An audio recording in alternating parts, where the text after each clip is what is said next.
Vice President J.D. Vance set to arrive in East Palestine, Ohio. He's going there to mark 2 years since a train carrying toxic chemicals derailed and caught fire in the small town.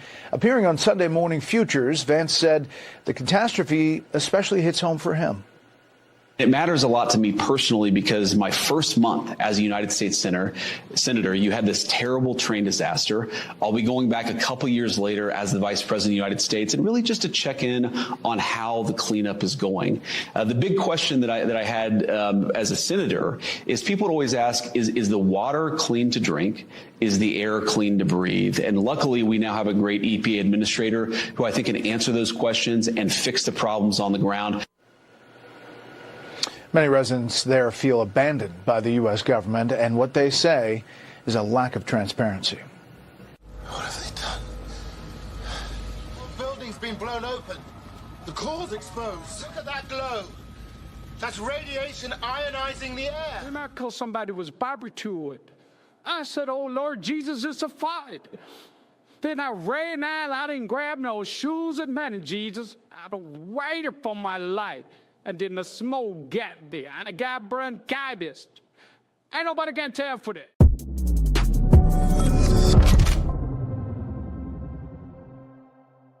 Ladies and gentlemen, we are live on an issue that is very much a pet project to us, something that is near and dear to our souls, which is the taking care of East Palestine, Ohio, and the community that, of course, was nuked in a chemical explosion by the Biden regime, an explosion that didn't need to happen. Something that, of course, it was a extreme cruelty to an already impoverished and forgotten about community. This became the iconoclast moment for President Trump in the campaign trail, where President Trump decided to go visit East Palestine, Ohio, a full year before Joe Biden ever did. And now, ladies and gentlemen, on his second visit as vice president, J.D. Vance will be live in East Palestine, Ohio. Now, J.D. Vance just arrived. We can show you here the preview screen of a press conference where J.D. Vance is going to be making a major announcement about how the Trump administration is going to be treating American citizens. Now, this, of course, became a touch point because in the same time when a toxic train explosion destroyed the lives and poisoned the air, earth, and water inside of this small little Ohio town, billions upon billions of American taxpayer dollars were going to Ukraine to make sure that various corrupt oligarchs in Ukraine lived lavish lifestyles, that we rebuilt the roads and funded the firefighters and the infrastructure in Ukraine and left these poor people in their forgotten little hamlet to die. Ladies and gentlemen, J.D. Vance will soon be at this podium dais and will be taking questions from the press and be making a very big announcement in front of the fire hall in Ohio, East Palestine. It's been a wild whirlwind for the Trump administration. They've been to the ravages of North Carolina, western North Carolina. President Trump and J.D. Vance have both been there. And Donald Trump went and did a somewhat similar makeup of an event in California. And that was, of course, very big news. And Donald Trump has the water flowing once again, delivering results for the American people, since they're the ones who elected Donald Trump. There's no other country on earth that taxes its citizens and then sends that money to another country. That doesn't happen. Somehow in America, that happens. And happens with total and complete regularity, to the point of sickening the American people. We are so tired of having to deal with broken water pipes, with crumbling infrastructure, while we see our taxpayer dollars, our riches, and our treasure go around the world to countries that hate us. It's going to be done. We're done with it. We're finished with this style of governance. It is by definition globalism, and it's bad for the soul, ladies and gentlemen. Well, J.D. Vance is on the ground right now in East Palestine, Ohio. I want to sort of go back into the people's history of what's actually happened in East Palestine, starting with a clip from J.D. Vance. Here's J.D. Vance being one of the first individuals with any type of name recognition. This is long before he was Donald Trump's selection for vice president. J.D. Vance showing people how poisoned the water and air was in East Palestine in a controlled explosion that wasn't actually very controlled, that was done at the orders of the Biden administration. This explosion, of course, took all those bad chemicals that you could have just contained and sent them spewing all over everyone. Who knows what horrible tragedies will have sometimes these things take place years afterwards when everyone starts dying or developing strange cancers. And this is how the government gets away with it. And this kind of plausible deniability, it's despicable, it's evil, and people like J.D. Vance were the first ones to call it out. Here's J.D. Vance from, well, this is the anniversary now, so it's 2 years ago, showing us what the water was like in East Palestine, Ohio. Hey guys, so I'm here at Leslie Run, and there's dead worms and dead fish all throughout this water. So, something I just discovered is that if you scrape the creek bed, it's like chemical is coming out of the ground. Can you come here and let me just show this to people. I don't know if you're going to see this on the camera, but watch this. Just see that chemical pop out of the creek. This is disgusting.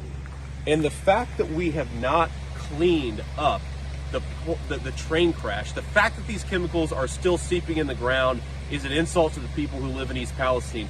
Do not forget these people. We've got to keep applying pressure. That's how we're going to fix this problem. Thank you. What a G. You know who else showed up for these people when no one from the Biden administration would? President Trump. President Trump walking before he had won a single primary, before President Trump had, well, quite frankly, really gotten his presidential campaign rolling. He had been an announced candidate for just months, I think, weeks. And here is Donald Trump acting more presidential than the guy who was allegedly going to be president for the next 2 years. Again, this is a 2-year-old clip of J.D. Vance and Donald Trump together on the ground in East Palestine being an actual servant to the American people even before America elected them in an overwhelming landslide. You want to know why that happened? Here's why.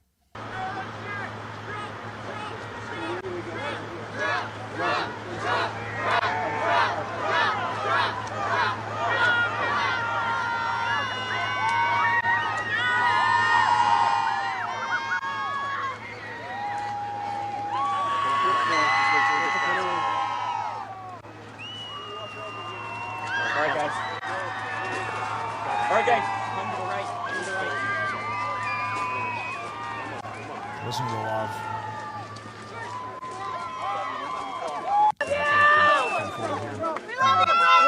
What do you make it about Biden not showing up? You showing up before he did. Terrible. I think it's terrible. You know Thank that. you so Let me much see for that. coming. Get him out of here. Thank you so much.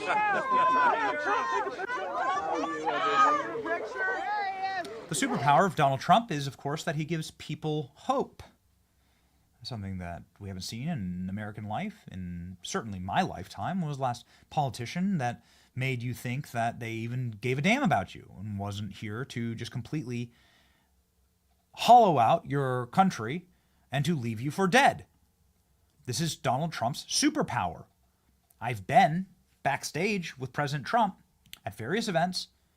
I've seen it myself. There's a way that this man locks in.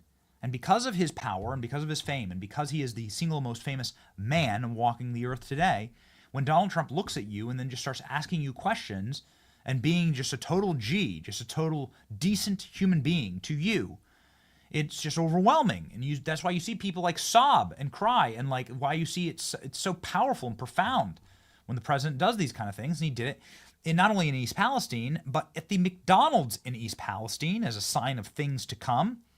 Here's President Trump handing out MAGA hats at the McDonald's and then buying what was like thousands of dollars worth of McDonald's for everybody in the town. Here we go. Thank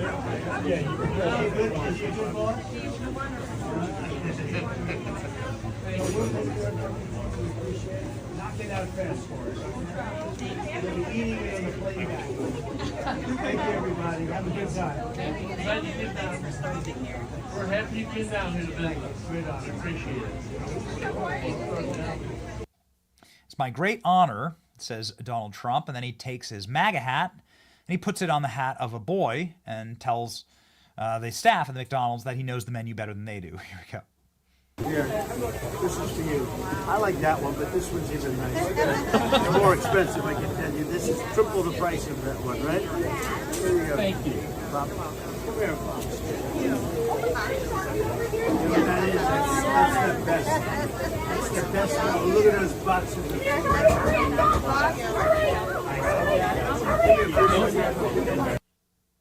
of Ladies and gentlemen, contrast that, please, with the footage of how Joe Biden interacted when Joe Biden was on the ground 14 months after the initial nightmarish disaster that poisoned these people's children.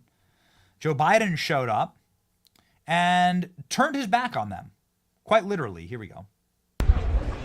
Mr. President, any message to residents who question why it took a year? It's time to leave. Any message to residents who question why it took a year? We are leaving.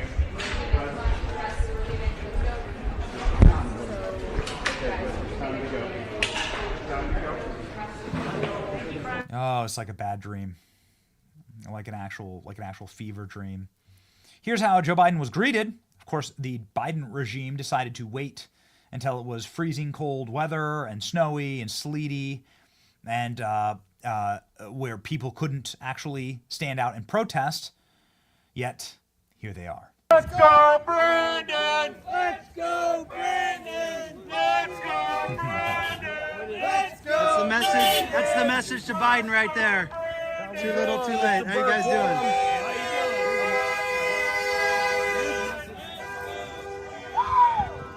There you go, guys. Out here in East Palestine, this is Joe Biden finally showing up more than a year later. And that's the message. Real simple. Too little, too late. Joe, too little, too late. Our friend Ben Berkwam there from Real America's Voice. Just an excellent reporter. I hope that you follow him. The people of East Palestine got a visit from Pete Buttigieg. You have so many problems with our American infrastructure right now. The roads, bridges are collapsing, and the planes are blowing up and falling out of the sky. You can thank Pete Buttigieg, the ultimate DEI hire, a guy who's done nothing and built nothing and never created anything and has no background in infrastructure at all. He ran this decaying, decrepit South Bend, Indiana town as mayor, and he ran that town into the ground. Why don't you ask the people of South Bend what they think about Pete Buttigieg? Anyway, because he was the final boss of DEI hires, Pete Buttigieg was put in charge of all of our transportation and went to East Palestine, and it didn't go well for him. Here's a short snippet. What do you say to residents who say you're too little too late? I say that we're with residents right now. Mr. Secretary. We're going to be here before, as we were in the first hours. Why did it take you 3 weeks then, Can I Buttigieg? finish my answer to the first? Well, we're saying it's too little too late because it took you 3 weeks to get here, and then you used the excuse that it was, there's 1,000 train derailments in the USA every single year. Is that okay to you as the Department I can't tell what the question is, but I'm on my way to answer a lot of the questions. The question is, do you think that you've done a good job as the Secretary of the Department of Transportation? Yes, I'm proud of what FRA and PHMSA have done here from day one, from the first minutes, or at least the first hours of this response. What I'm really proud of is the community that I saw here. You've got federal agencies, you've got local first responders, you've got states, but most of all, you got a community that's been through a lot that I think is pretty frustrated with people trying to take political advantage of this situation. And my focus is going to be to make sure that our freight rail system gets safer.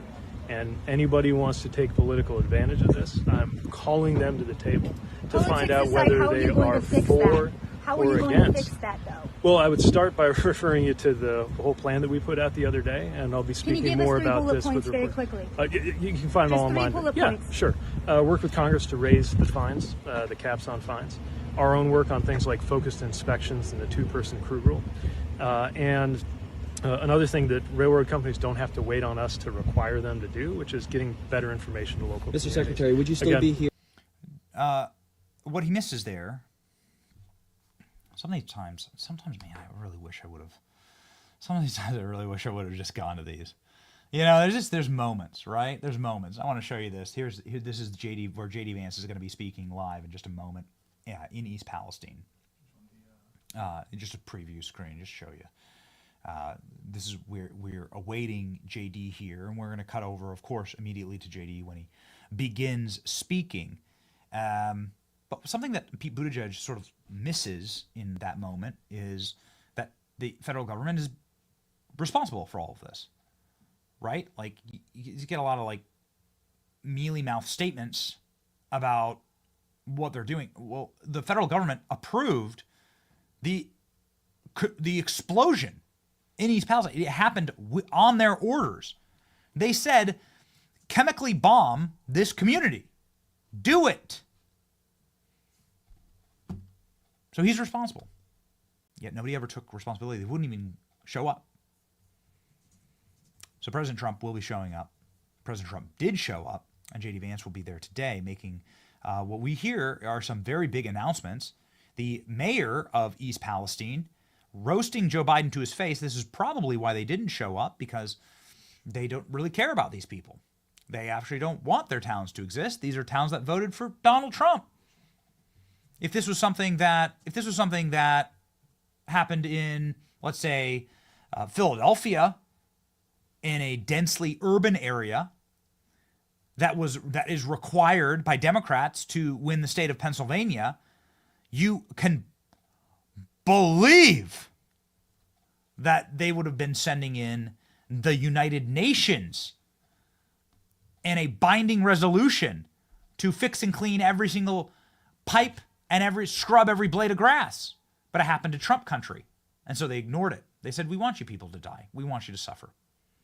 And this is what the mayor said to Joe Biden's face when Joe Biden finally showed up 14 months later. Thank you all for coming. On behalf of the village of East Palestine, I want to welcome President Biden. As we pass the first anniversary of the train derailment, the village of East Palestine appreciates the support from the U.S. EPA, the Department of Transportation. We'd also like to thank Governor Mike DeWine, the Ohio EPA, the Ohio EMA, and the Department of Public Safety.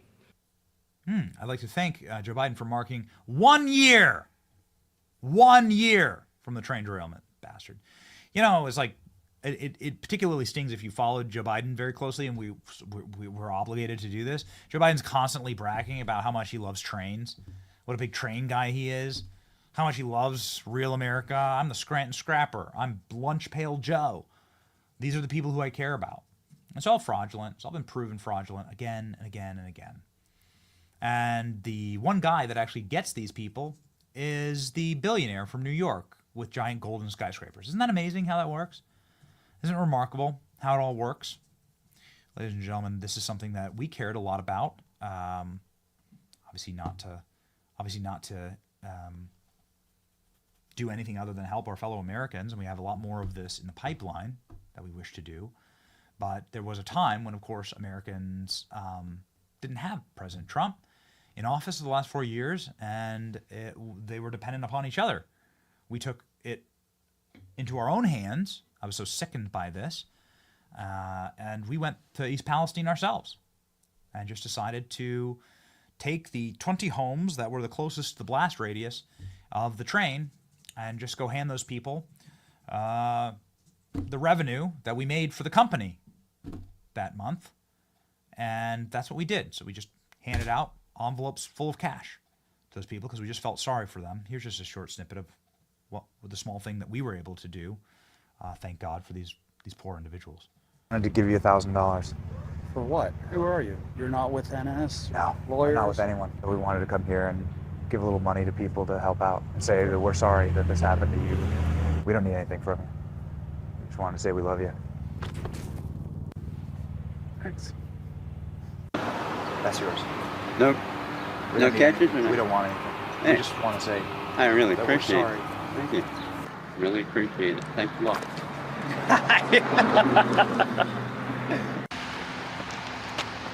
Thank you. Don't make me cry. Oh, thank you so much. Oh my God.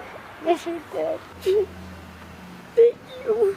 Welcome to East Palestine, Ohio. It's a sweet, patriotic community. 5,000 people live here. They have homes here. Their children go to school here. There's playgrounds, and businesses, and restaurants. And there's also a train track that runs right through the center of town. And on that train track, there was a massive derailment a couple days ago. Chemicals spilled into the air and into the water and into the soil. These people have to live with that now forever. Worse yet, the government came along and then lit it all on fire, sending a black, toxic plume of smoke directly into the atmosphere. And then they told everyone to go back into their homes. Everything's safe. But there's been no reassurances. And in order to compensate these people, the railroad responsible has given them $5 whole.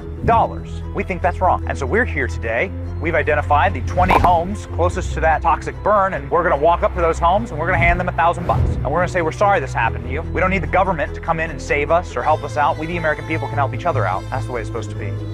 Let's go do that. As soon as we arrived in East Palestine, we drove to these 5 houses. These homes are the absolute closest in town to the toxic explosion, so close in fact you can see the train car wreckage from their backyards. We thought this would be a good place to start. We're going to walk up and hand them an envelope. Inside of that envelope is going to be $1,000 cash. And hopefully this money will go towards clean food, water, whatever they need right now.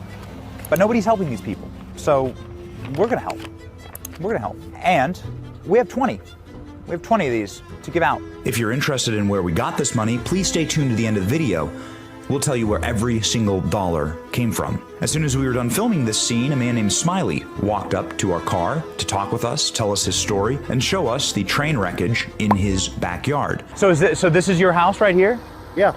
So no one's shown up to help? No, I haven't talked to anyone from the railroad. You know, they're all hiding. You've helped out other people before. Yeah. Yourself? Yeah. Yeah. If I can give them food, I give them food. They need something. If I have the ability to give it to them, I do. We wanted to help you out today. Oh, thank you. Inside of that envelope is $1,000, and we hope that it can go this to... will help out a lot. God bless you, sir. Oh, thank you. All right. Yeah, I'm just trying to move my things in. I don't want to be bothered. Okay. Well, I don't need to interview you. I need to hand you this. Inside of that is $1,000 cash. It's from people all around the country who care about people who are affected by this. Well, I'll just tell you right now, I appreciate you. It definitely helps, man. You just paid for my rent for my first month, so appreciate you guys. Well, there you go. I'm out of here, and I'm going to be in a lot better shape after this. So. Well, good. All right. My man. God bless you. Yep. Have a great day. How has this been affecting you? Oh God, my whole life's turned upside down. Spent $148 on cleaning supplies, but I'm more concerned about the elderly in the area, disabled. They can't clean their house top to bottom. We're here to help. We've brought this for you. So that'll pay for your cleaning supplies. Thank you. Don't make me cry. For real? That's yours. No catches or no? We don't want it. Hey. We just want to say I really that we're appreciate sorry. it. Thank you. Really appreciate it. Thanks a lot.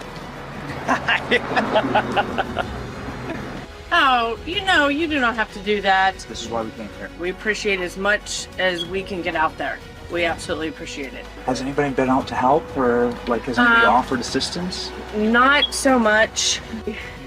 Say hi. Hi. It's my grandson. Hi. God bless you guys for doing and helping people. Just thank you so much.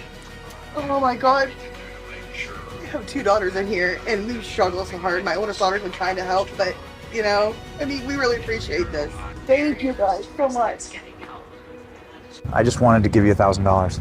For what? Who are you? You're not with NS? No, lawyers? Not with anyone. I can show you my social media. Please? Yeah. I honestly, in the last 10 days, Yeah. it's hard to trust folks. We're sorry that this happened to you. So there's $1,000 cash in there. We don't need anything from it. Just wanted to say we love you. Thanks. I wanted to give you this. I just can't even believe it. It's a nightmare. It's starting to weigh on my mind, not just my body, Have a cough now, and it's concerning. Can I hug you? Oh, that's what I'm here for. God bless you. You're angels. You are. Truly are. Here to just hand you this. Inside of that envelope is $1,000 cash. Thank you. Appreciate it. Where are you guys from? Or Tampa, Florida. Oh, thank you. Thank you. I will pay this forward, absolutely. There's a lot of people that need like diapers and water and stuff, so. That's right. Yeah, I really appreciate it. All right. Really? That's $1,000 cash. Holy crap. Wow. Oh. Is that for real? Give him Yeah. Wow, that's Thank you. Thank you for helping us. Of course. So it's $1,000 cash. There's someone else that needs it more than me. So How about you pay for it? Because you know this community better than I do. You will know who needs it more, right? Yeah. God will Right. put that person in your path, okay? All right. All right? God bless. $1,000, man. And I appreciate it. I really do. That's $1,000 cash. Are you serious? I'm dead serious, and that's all I need from you. I don't need anything else. Wow, man, that's really, really nice. We really appreciate it. Thanks. Thank you a lot, guys. That's Yeah. really nice. You about to have a baby? Yeah. Get her. Good boy. What was your name? So we're gonna call him Jordan Santino Truman.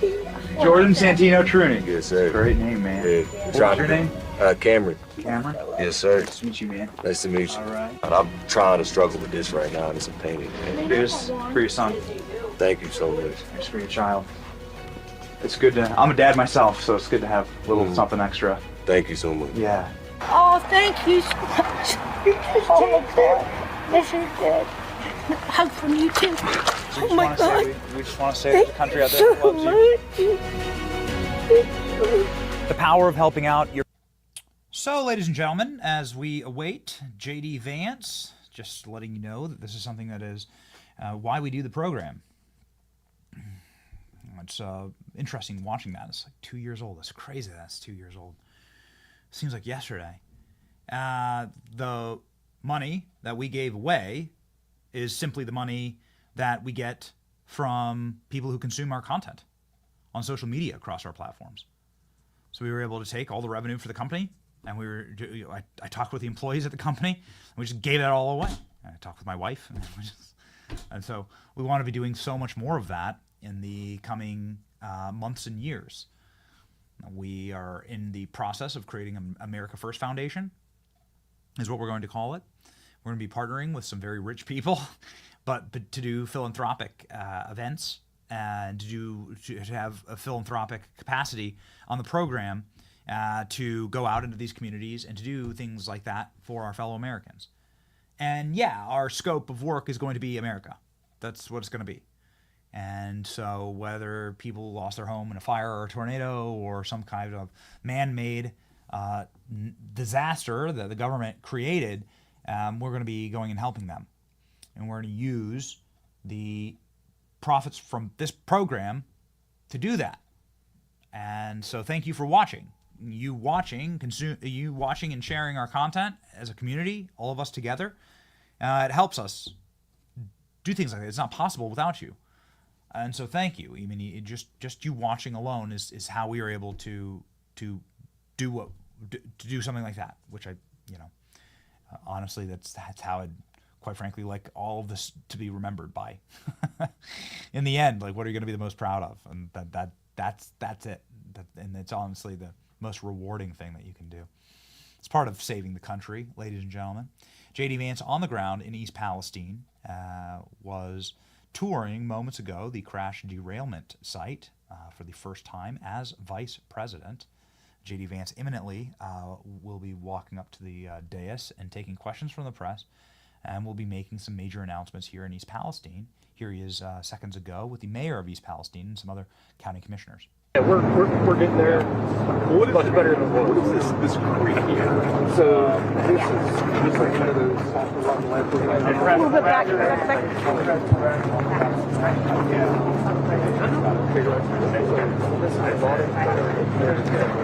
Hey guys, I need everyone to start moving this way, please. Thank you. Thank you. Pass the car, please. Thank you.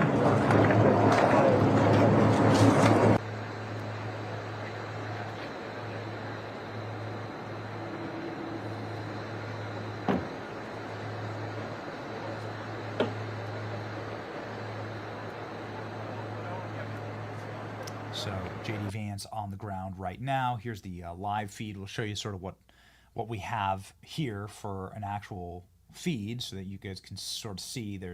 They've put the seal on the podium for the vice president, and everything's zoomed in on that door awaiting JD Vance. And so this on a very, very busy day for the administration when there's so much going on, it's great to see them prioritize this. It's inspiring, frankly. J.D. Vance met Vivek at the airport in Ohio. Vivek imminently announcing a run for Ohio governor. Proud of my friend J.D. Vance and honored to welcome him back to Ohio for his visit to East Palestine. Our forgotten cities will be forgotten no longer. Make America great again. Make Ohio great again. Let me tell you, just a secret between us girls here. Vivek Ramaswamy is absolutely running for governor of Ohio.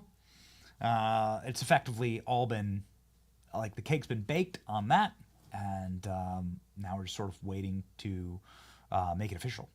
So this is Vivek Ramaswamy pressing the flesh, as they say in politics, there in Ohio.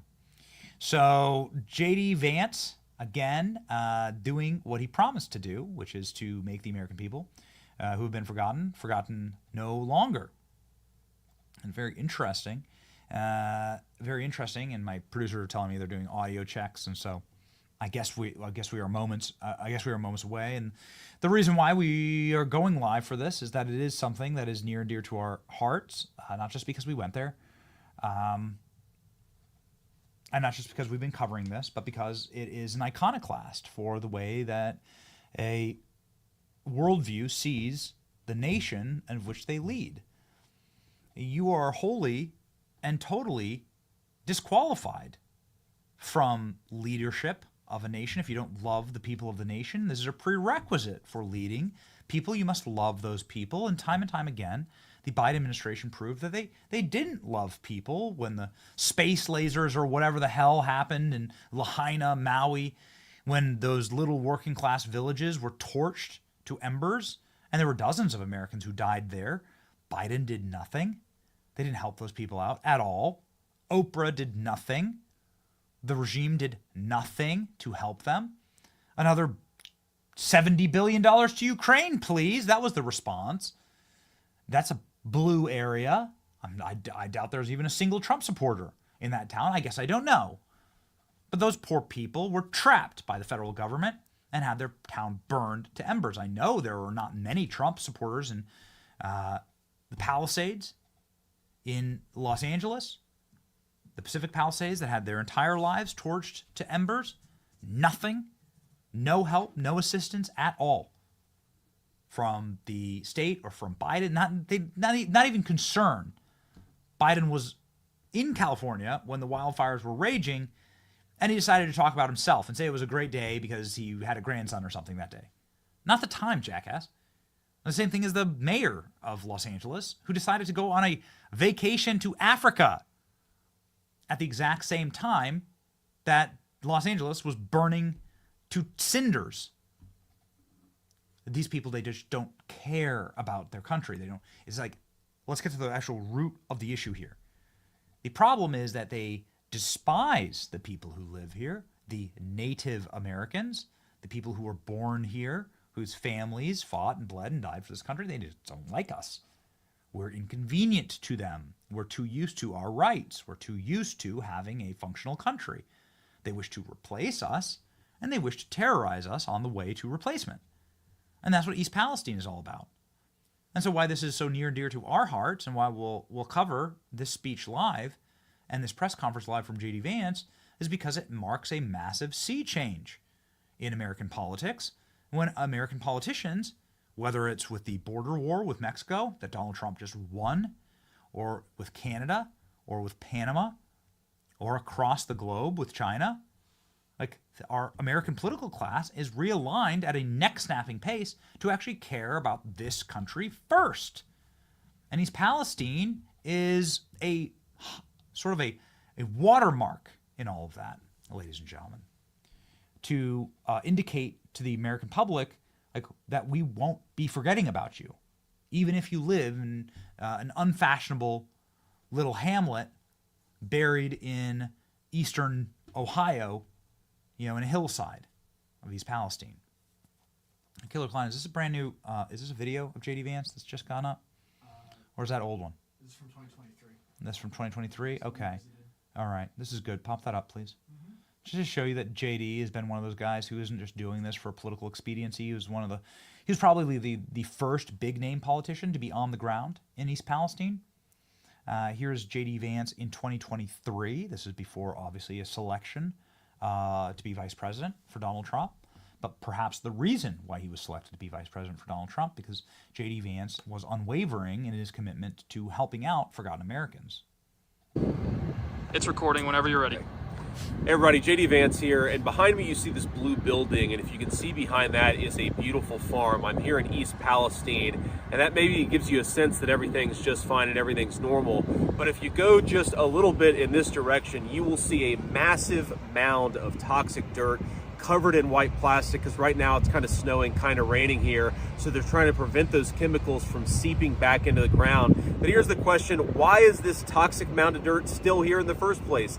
Thousands and thousands of pounds of it. The reason is because the Biden administration and the EPA is making it harder to get this stuff into licensed facilities where it can be properly disposed of. I understand some states don't want to take it, but ultimately you have to get this stuff out of East Palestine and get it in properly licensed facilities, or it's going to continue to poison this community. There is no recovery for East Palestine until you get this stuff out of their community. It's time for the Biden administration to show some leadership and help us get this stuff out of East Palestine.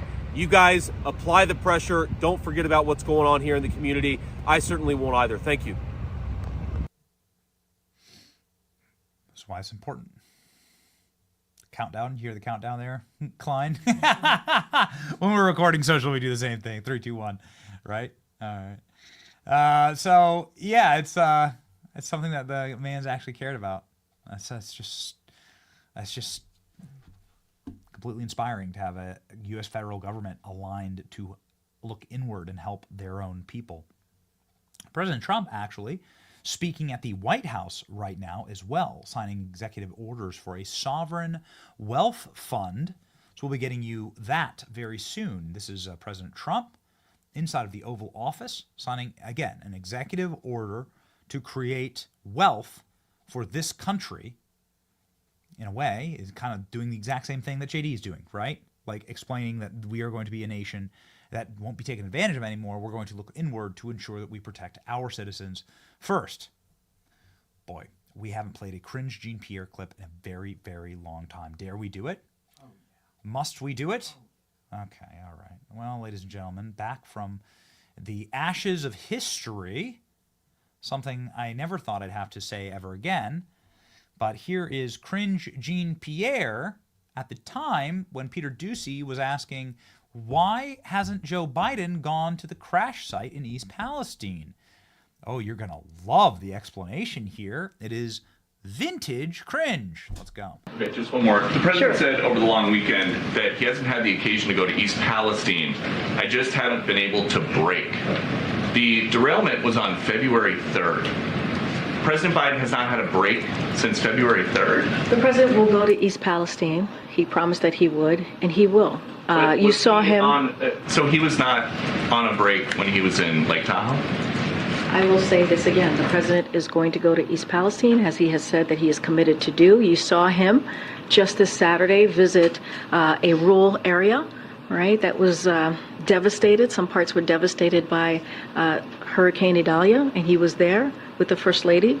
They were able to hear directly from the American people, and he was able to talk about what is it that they need. What else do they need from the federal government? So the president is going to go to East Palestine. I don't have a time or date to announce at this time. All right, so the president is going to go to East Palestine. It would be another 14 months. So Joe Biden decided to go to Ukraine before going to East Palestine. I mean, let's say your house was burning down and you decided to go to Pizza Hut or Texas Roadhouse instead. And your children are inside of your house and they're screaming like, please, we know there's unlimited breadsticks at Olive Garden and we know they're great, but like, please come instead and help us because we're your children and your house is burning. And you're like, no, I'd rather do 2-for-1 Southwestern egg rolls. Right? This is But I mean, look, it's immoral, actually. It's evil, it's immoral, and it's exactly what the Biden administration did. Do you know how close Ohio is to D.C.? Do you know how quickly Joe Biden could have gotten to East Palestine? Put up the holding clip here, please, and show you guys sort of where we're at with the live J.D. Vance. Everybody's now cleared out. I mean, it looks like J.D. Vance will be imminently here inside of this press conference and speech from East Palestine. And also, our team is getting Donald Trump speaking live from the White House. This will be a playback clip. Donald Trump speaking from the White House, signing an executive order. We're showing you here. This is the J.D. Vance live feed from East Palestine inside of the firehouse in East Palestine. Donald Trump speaking live from the White House and also answering questions from the press. So it's happening both at the same time here. J.D. Vance is live. These clips of Trump were just moments ago at the White House, but they're doing the exact same thing. They're saying we're going to be putting the American people first. Goodness, a breath of fresh air. Here's Donald Trump. In short part, we have a longer Q&A with President Trump that we are loading right now, but here's what President Trump's communications team has posted moments ago. President Trump on wanting Canada to become the 51st state. Let's go. What I'd like to see Canada become our 51st state. We give them protection, military protection. We don't need them to build our cars. I'd rather see Detroit or South Carolina or any one of our Tennessee, any one of our states build the cars. They could do it very easily. We don't need them for the cars. We don't need them for lumber. We don't need them for anything. We don't need them for energy. We have more energy than they do. We don't need them for energy. So I say, why are we doing this? Why are we willing to lose between $100 billion and $200 billion a year? We don't need them. As a state, it's different. Well, Donald Trump. We don't need Canada. Donald Trump, of course, fresh off the victory, forcing Mexico down to their knees and surrendering to him this morning. Mexico will be paying for the wall and will be supporting Donald Trump's vision for a safe and secure southern border by putting 10,000 troops fighting the cartels. And ladies and gentlemen, in like short order, we have cartel kingpins that are being arrested all throughout Mexico. Grab me that, please. There's like just fresh off of the President Trump negotiating table. Suddenly, Mexico is interested in arresting drug kingpins again in Mexico. So that's happening, and Donald Trump is winning. Here, ladies and gentlemen, is, and it looks like the clips are now rolling in from moments ago at the White House. These aren't live. They're live to tape. So President Trump does a press conference inside of the White House, signs an executive order, and then we get those clips after they're live. Unlike J.D. Vance here, who in a moment will literally be live, we have to do it when they release the tapes, right, from the pool feed with President Trump in the White House. Here's Donald Trump at the White House signing executive orders for sovereignty wealth funding in America. You'd like to say something about it, and I'd ask also Howard to say something about it. Yes, sir. This is very exciting. We're going to stand this thing up within the next 12 months. We're going to monetize the asset side of the U.S. balance sheet for the American people. We're going to put the assets to work, and I think it's going to be very exciting. We're going to study best practices that's done around the world. It'll be a combination of liquid assets, assets that we have in this country as we work to bring them out for the American people. The extraordinary size and scale of the U.S. government and the business it does with companies should create value for American citizens. If we are going to buy 2 billion COVID vaccines, maybe we should have some warrants and some equity in these companies and have that grow for the help of the American people. So I bring all these things together, I think Scott and I will create an amazing sovereign wealth fund for you, sir. Well, would you look at that? Creating wealth for Americans and not for Ukrainians, or for Israelis, or for Chinese, or for whoever the hell we are creating wealth for right now, who are not the American taxpayers. Elon Musk sending out a meme. Elon Musk sending out a meme earlier today. Do you know any other nation that taxes its people and sends that money to America? No. No, we don't. We're the only nation stupid enough to do that. President Trump, upon signing this order, and ladies and gentlemen, just really quickly, let's pop that up, Killer Klein, to show you here. J.D. Vance arriving here in Ohio. Again, this is J.D. Vance arriving. This was moments ago in Ohio. J.D. Vance has been on the ground, but we weren't able to bring you his arrival. We will bring you his press conference live here momentarily. Donald Trump, inside of the Oval Office, explaining his executive order and what an American sovereign wealth fund means. Here we go.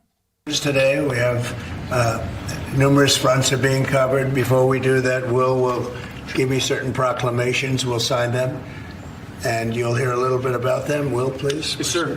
First, we have for your signature 5 official designations of special envoys. The first is Mr. Steve Witkoff, who's actually in the room, to be your Middle East envoy.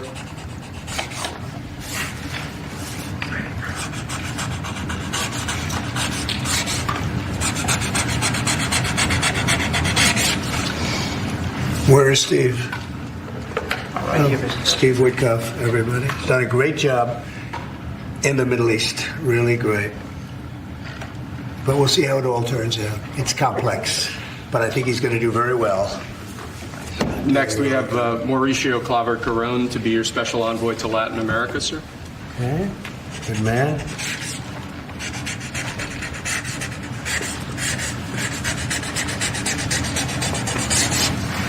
Okay. Thank you, sir. Next, we have retired General Keith Kellogg to be your special envoy on Russian-Ukraine issues. We've made a lot of progress on Russia, Ukraine. We'll see what happens, but a lot of progress has been made. We've got to stop that ridiculous war.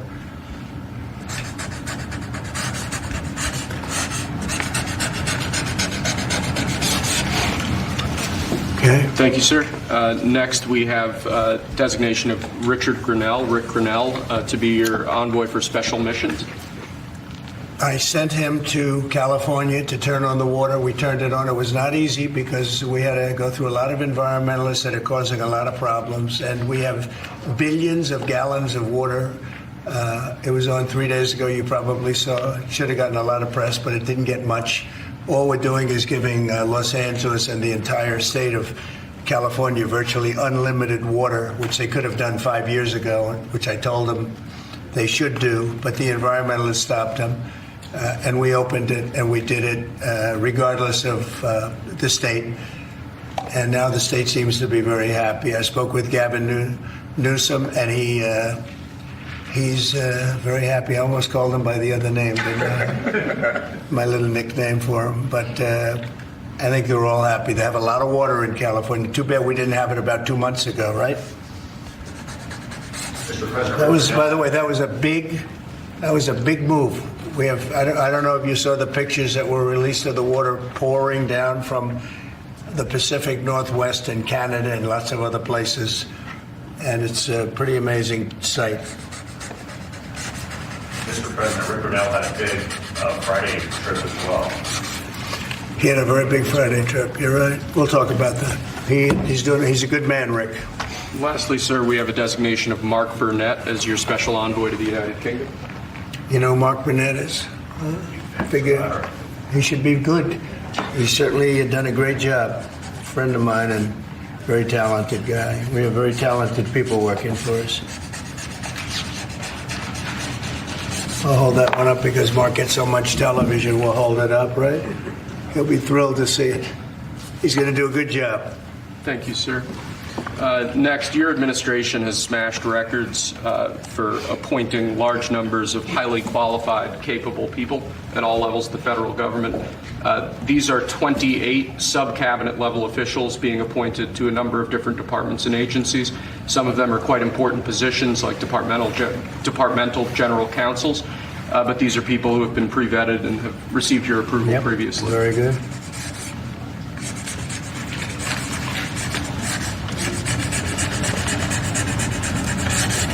Okay. Thank you, sir. Next, this is an executive order. This charges your Secretary of the Treasury, Scott Bessent, and your Secretary of Commerce, Howard Lutnick, to begin a process that will hopefully result in the creation of an American sovereign wealth fund. It's a very exciting event. We're going to have a sovereign wealth fund, which we've never had. We have a lot of things that create wealth, and you're seeing that over the last 2 weeks. I think we've created more wealth. Other people have created de-wealth. The people, my predecessors, we're creating a lot of wealth. Scott. De-wealth. It's a new Trumpism. Other people have created de-wealth. We have a lot of wealth. Now we're going to create more wealth for our people. It's amazing what can happen when you're the most powerful country in the world. You can just make other countries do things.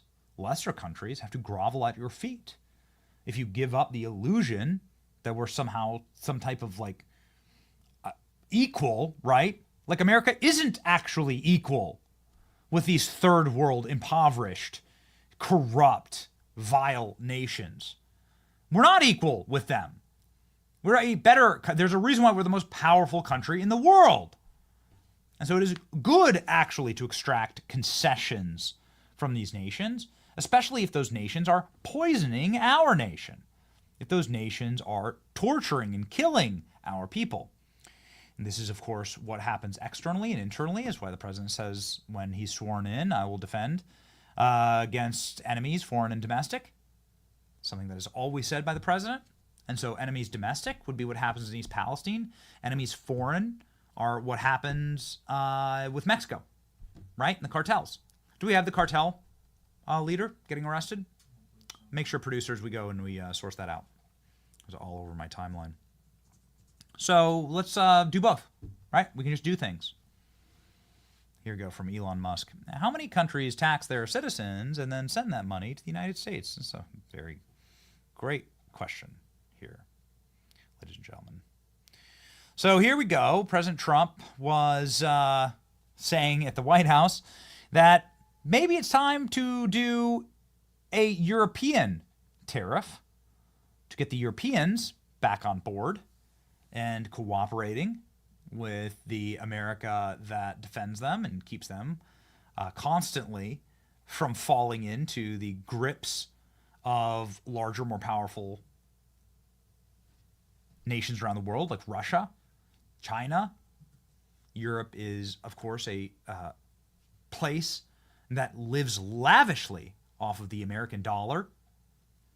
Europe is a place that is able to fund left-wing social programs off of the American might that defends it, because Europe refuses to defend itself or to pay for its own defense. Instead, they pay for refugee resettlement programs into the heart of Europe, or universal health care, while we, the American taxpayer, foot the bill. No more. No more being idiots. Here's the cartel member who was captured just moments ago. This is Trump just doing things. Breaking: Mexico just arrested El Ricky, a top leader of the Cartel de Nortes, right after Trump pressured them to crack down on cartels. Here we go. There is the cartel chief. You can just do things, right? Here's the actual arrest orders and the charges. Man, isn't that wild? You could just save your country. You can just do things. You can just arrest criminals. You can just make sure that bad people aren't allowed to go do bad things if you want. Our nation was led by idiots who didn't want to do that, and didn't want to protect us. And so here we are. Here we sit. President Trump sits in the Oval Office. We now have President Trump's full exchange with the press at the signing of the Sovereign Wealth Fund for America, something that Donald Trump promised to do on the campaign trail. Donald Trump and his full exchange. 2-minute warning, I think. Did we hear a 2-minute warning? Well, I think so. Okay. Well, you know what? There's so much to talk about. We've been live for an hour. Doesn't even brush the capacities of this show. So there's been so much to talk about. It's been quite easy to flow. Nonetheless, we will await J.D. Vance, who is, I guess, imminent on his arrival here in East Palestine. Again, the reason for the special live and the special coverage of this is that this marks a sea change in how the American government looks at its citizens and treats us. While it might seem like a novel and semi-regional issue to have a massive toxic train explode in a place that you probably didn't know about and probably couldn't even pronounce the name correctly, there are thousands of Americans who live there. There are tens of thousands of Americans who live around that area. They're in what would be called the forgotten America, an unfashionable little hamlet that used to have a vigorous manufacturing base where all the textiles were made. Your grandmother probably has a plate or a spoon or something that was manufactured in East Palestine, but all that manufacturing left 60 years ago with the dumbass globalists who decided to hollow out the manufacturing core of America and send all those jobs to Vietnam, Korea, wherever. So this is a community that is, of course, horribly affected by that, and it's a community that struggles to be on its feet given those corrupt policies. They didn't deserve this. They didn't deserve this insult. And now they're finally getting the attention and the care that they deserve from the leaders who actually lead them and act like it. So it's a wonderful, wonderful thing to see. Ladies and gentlemen, again, we're awaiting J.D. Vance in East Palestine live in Ohio. What you were looking at here on your screen is J.D. Vance. J.D. Vance's imminent arrival here at a firehouse with first responders from East Palestine standing behind J.D. Vance. He'll be making announcements here, and he'll be signaling once again that the American government is here to serve its people and not to serve the interests of Ukrainian oligarchs and Chinese Communist Party leaders and Joe Biden's corrupt-ass family. East Palestine fire and rescue is where we're at here. So here we go, ladies and gentlemen. Again, this funny little glitchy camera. It's not you. It's not your screen. It happens to be the live shot here, and we will wait for JD. It is refreshing. It is refreshing just to have like the capacity to say, oh yeah, you know what? In his first hours, what has it been? 2 weeks? 2 weeks they've been in the administration. J.D. Vance is visiting here. 2 weeks in. We apologize for the crummy shot here. It's just what happens when you're live sometimes. Our team is efforting to ensure that we are able to switch over quickly, so that we get a crisp and perhaps cleaner shot here.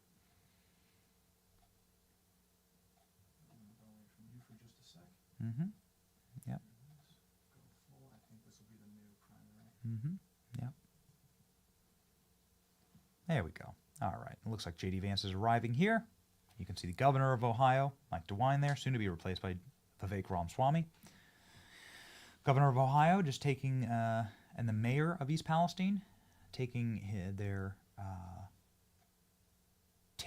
spots behind the dais. EPA administrators. Here we go.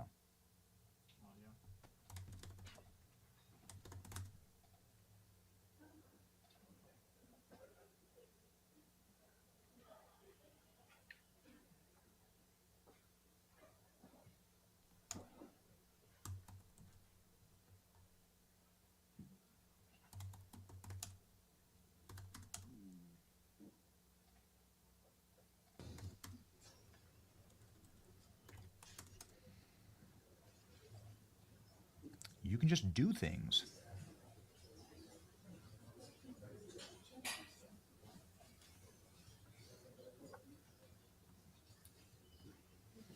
So Lee Zeldin, the EPA administrator,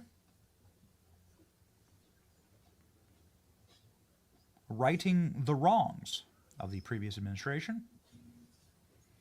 That is the rhino, creepy governor of Ohio, Mike DeWine, who nobody likes for obvious reasons. He actually looks like the mayor of Whoville. That is the actual mayor of East Palestine, right there.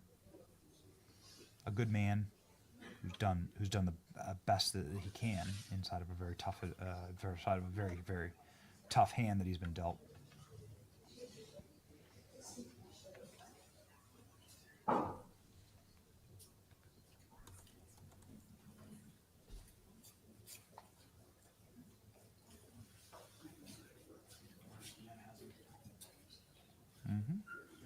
Yep. Here we go. Vance. Well, thank you. Good afternoon. It's good to be with everybody. It's great to be back in East Palestine. As a lot of you know, one of the first real crises that we confronted when I was United States Senator for the great state of Ohio was the train derailment in East Palestine. And there are a few reasons why I want to come back, of course, on the second anniversary of the disaster.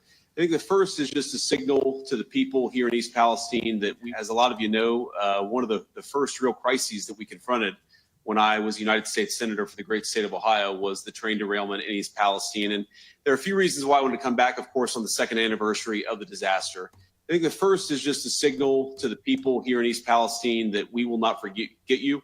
I talked to the president about this visit a couple of days ago. The president loves this community. Of course, he visited himself personally. And President Trump just wanted to deliver a message that this community will not be forgotten, will not be left behind, and we are in it for the long haul in East Palestine. What does that mean?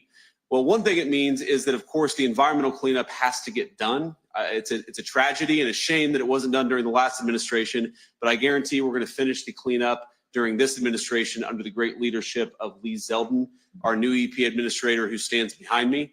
And I also think that part of that means the long-term economic development of this community. We know that a lot of local businesses and a lot of local people lost a lot when that train disaster happened a couple of years ago. We are committed not just to finishing the environmental side of the cleanup, but hopefully seeing East Palestine build back better and stronger and more prosperous than it was before this disaster happened in the first place.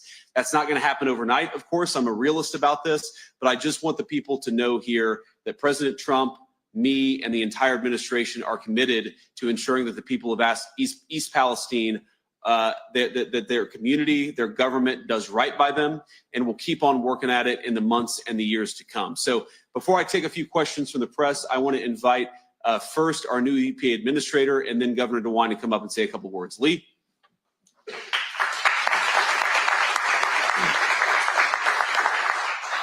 I was just sworn in middle of last week, and as soon as I was sworn in, I instantly heard from the Vice President's office saying that your first order of business right away, your first trip, we're going to East Palestine.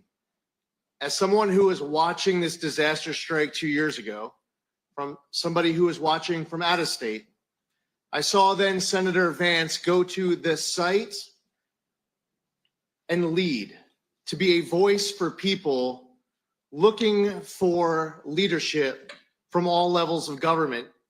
It educated the rest of us around America what was going on, and it motivated all of us to want to be able to knowing this tragedy and what it meant for this community. I know how much of a priority that this is for Vice President Vance, and because it is such a high priority for him, I will make sure that for the EPA, it is our highest priority, day in, day out, doing everything in our power to make sure that this is completed as quickly as possible. Anything that is left will be done as fast as we possibly can. That is our charge from our Vice President. I'm honored to be here with him, alongside of him, and with all of these great local leaders who make it very clear that this community will not be forgotten and this community's rebound will be greater than ever.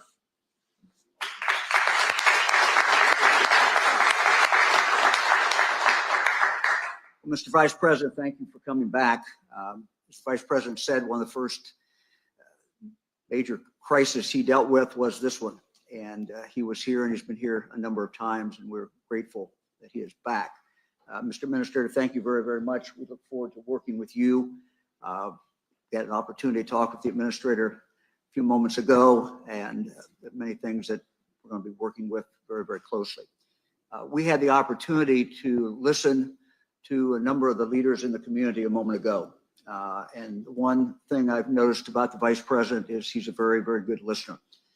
And taking that information back, he's here to find out more information. We're here to find out more information. So there are, I think, some very, very positive things that we can do, and that we're going to be working with the Vice President, with the Administrator, to make sure that is done. This is a community that is resilient, is tough, and is strong. It's a great, great community. It's a great place to raise a family. My wife, Fran, and I have spent some time in the school just talking with students over the last several years. And it's just a great, great community. But it's also a community that continues to need a little assistance. And we're certainly going to be willing to do that, and are going to be doing that. Again, Mr. Vice President, thank you very much for being here. Appreciate it.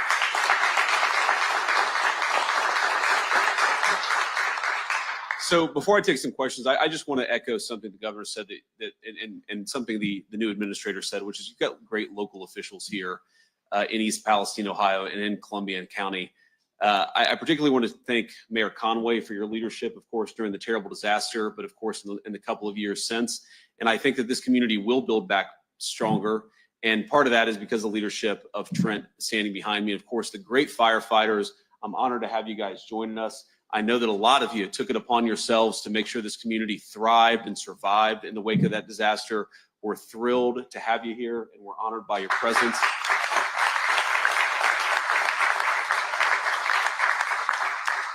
And of course, I can't leave out the great fire chief. Chief, where are you? There he is. The good thing about the fire chief is whether you're a United States Senator or the Vice President of the United States, he tells you exactly what he thinks you need to hear. And in the case of this community, I think you've got a great advocate here in the fire chief and the mayor. So we'll keep working at it. We recognize this is a long-term commitment, but we're in it for the long haul. Jack, you got a question? Yes, sir. You scraped that stick along the creek bed 2 years ago. Everything changed. Could you speak to your leadership role in that, President Trump's leadership role, and will that include going forward advocating for something like the Railway Safety Act? Yeah, so Jack, what I did, I came here a couple years ago. I talked to people on the ground. It was kind of crazy. The first person I met was at a gas station. We had to stop and get gas, and I asked her what was going on. And I expected her just to be, it's a small town, but it's not that small of a town. I expected her to be a person who was just generally aware of what was going on. And she actually was living in a house that was over one of the creeks where she was smelling the fumes coming into her house. And I realized that, the most important part sometimes of being a leader is just listening to the people who are on the ground and experiencing this. And that's what I've tried to do. As the governor said, that's what I try to do, talking to local businesses, because it is different now, right? In that initial phase, what we were most worried about is the water clean to drink? Is the air safe to breathe? That's what we were really worried about 2 years ago. Now what we're worried about is finishing the cleanup and getting this community back on the path of economic prosperity. And you asked about the Railway Safety Act. I mean, I sponsored the Railway Safety Act because I thought then, and I still think now, that we could do a lot better. We could have smarter regulations that actually empower the railways to experiment with technology that will make their business safer, but most importantly, make these communities safer. And I think that we could do a lot better at ensuring that when you have a terrible train disaster like what happened in East Palestine, the railways actually pick up the tab. And that is one thing. As much as I'm inspired and gratified by the resiliency of this community, I heard a lot about Norfolk Southern making promises to this community that it didn't keep. And you can be damn sure that over the next 6 months, you're going to hear a lot from the Vice President of the United States and the entire administration. If Norfolk Southern doesn't keep these promises, we are going to talk about it, and we are going to fight for it. Does it bother you that Congress is still, that the Rail Safety Act is still hung up in Congress? Sorry, say that again, sir. Does it bother you right now that the Rail Safety Act is still hung up in Congress? And what is your message to the members of Congress over that legislation? Well, look, I'm bothered that it wasn't brought up for a vote in the last Congress, because I at least know in the United States Senate we had the votes to pass it. And I think that now that falls, of course, to the United States senators standing behind me. And I know we're thrilled to have Bernie Moreno and John Husted here, but also to the Pennsylvania senators, I think, to actually work that legislation to make it as good as possible and to make it possible for it to come up for a vote in the United States Senate. I do think that is a very viable and a very reasonable goal. I do think that we continue to need to do better at rail safety in this country. And I even talked to the fire chief a little bit. He's got strong views about rail safety, probably how we can make the bill a little bit better, but also how we can make sure that common sense rail safety makes its way into our public laws. Henry, a question? I have a question on tariffs, if you don't mind. Sure. The president said yesterday that there could be some pain associated with the tariffs. We've seen some news over the last few hours with Mexico, some developments on that front. But I'm curious, how concerned do you think Americans should be about the impact tariffs will have on prices to them? So Henry, let me bracket that question just because I want to focus on East Palestine, at least for the next couple of questions. Yeah. You're talking about the cleanup that has to be done here, both economically and environmentally. What definitive actions can the people here depend on from your administration? I think the first and most definitive question is that Natalie, is that right? Okay, good. I have a good memory. The first and most important and concrete promise is that we're going to be transparent as the cleanup proceeds. Now, I remember talking to the Biden administration when I was a junior United States Senator, and I would say, well, when is the cleanup going to be done? And they'd give me a date.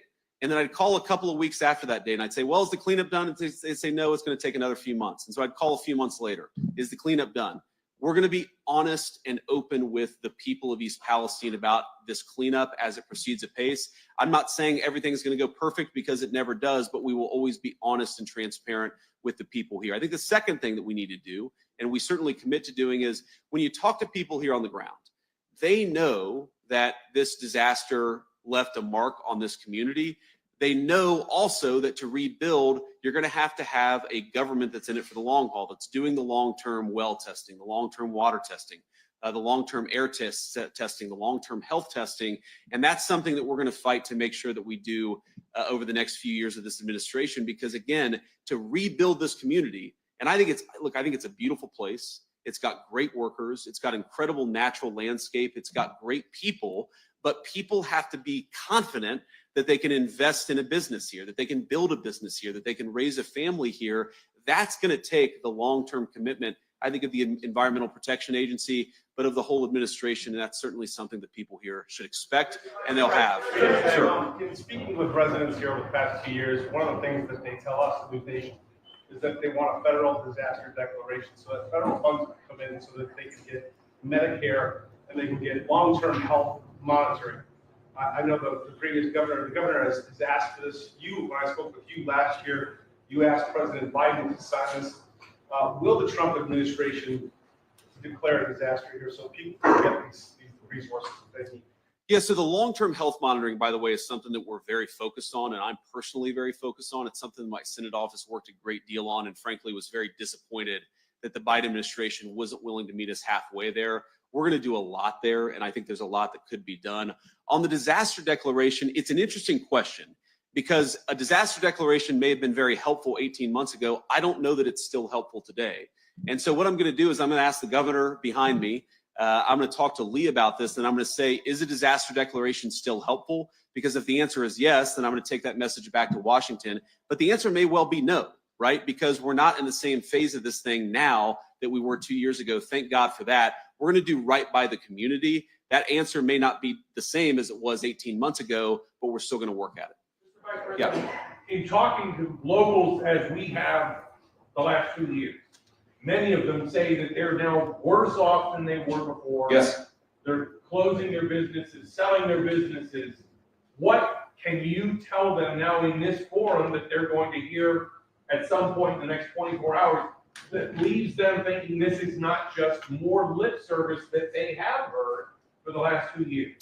So I guess what I'd ask him is, first of all, you're right. A lot of people in East Palestine have dealt with unspeakable tragedy and then economic calamity on top of that. I've talked to a lot of local businesses just here today who have lost customers, who feel like the bottom line is a lot worse than it was before this disaster happened.